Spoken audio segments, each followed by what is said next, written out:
Сәлем достар!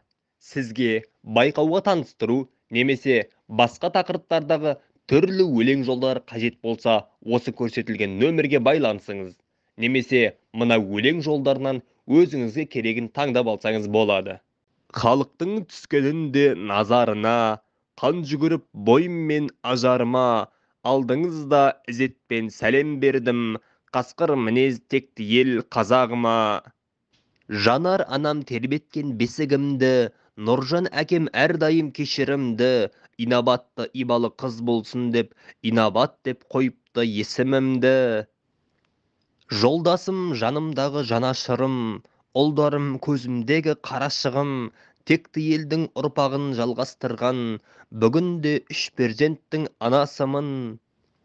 Бойына жинамаған жат қылықты, жақсының бастарында бақ тұрыпты, арнауымды осымен аяқтайын, сөзіммен ұғындырып нақтылықты, бұл сайыста өзіме жеңіс тілеп, басқаларға тілеймін сәттілікті.